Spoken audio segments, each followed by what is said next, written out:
Bo Peep Family Farms.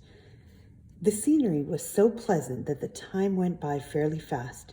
After they'd traveled a while longer, the peaked and pointed rooftops of the town came into view. They couldn't see much while they were looking at it from the outskirts, but once they were in the center of it, the town came to life. "How adorable!" Alex squealed at the first sight of the town. It was so dainty and picturesque that they felt like they were in a theme park. It was filled with tiny cottage homes and shops made of bricks or stone walls and hay roofs. A bell in the steeple of an old schoolhouse rang. Many staff-carrying men and bonnet-wearing women, like the ones they had seen in the fields, walked about the town pulling goats and sheep along with them. Among the many stores and shops were the Henny Penny Bank, Jack Horner's Pie Shop, and the Pat Cake Bakery. The shoe inn just adjacent to the main town was a boot of gigantic proportions turned into a working hotel. In the very center of the town was a grassy park that hosted several memorials and monuments. Alex was doing mental backflips at the sight of each of them. A small brick wall that stood by itself had a golden plaque on it that said, "Sir Humpty Dumpty's Wall. You were a good egg and shall be missed by more than just the king's horses and men. Rest in pieces." Just past Humpty Dumpty's wall was a small hill with a well on top of it. A sign pointing to the hill said, "Jack and Jill Hill." In the middle of the park was a circular fountain. A statue of a young shepherd boy stood in the center of it, and water poured from the mouth of the sheep that were under him. The carved dedication of the fountain read, "In memory of the boy who cried wolf, you were a liar, but you were loved."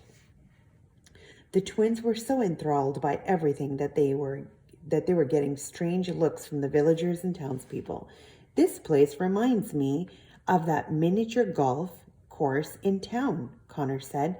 "Not the one by us, but the really legit one across town where all the rich kids live." At the edge of town with the best view of the park was Red Riding Hood's castle. The castle had 4 tall towers that could be seen from anywhere in town. It appropriately had red walls with dark red roofs. A moat circled the castle, and it had its own watermill. The castle looked massive from far away. However, as the twins moved closer to it, they realized it wasn't very big at all. It was just built to look big. The moat around it was so small that one of the twins could have easily stepped over it. "I bet you Red Riding Hood's basket is in there somewhere," Connor said. Alex retrieved the journal from out of her bag and began reading the specifics of collecting the basket to Connor. "Unlike every other palace or castle, Red Riding Hood's isn't very difficult to break into. The castle was built so quickly after the crawl revolution that the builders forgot to add some basic necessities. The kitchen windows located in the back of the castle have no locks on them. The Red Riding Hood Kingdom is the safest and smallest of all the kingdoms. Therefore, they're short-handed on soldiers and guards. The halls of the castle are only patrolled until midnight, and the guards don't return until dawn. Sneak into the castle between midnight and dawn through the kitchen windows. Stay away from the main halls, and you should be fine. Queen Red Riding Hood has a special room in her chambers devoted to all the baskets she's acquired and been given over the years. Find this room, and you'll find her very first basket, the one she took with her to her grandmother's house all those years ago. You don't need to collect the whole basket, just a small chunk of the tree bark that surrounds the rim.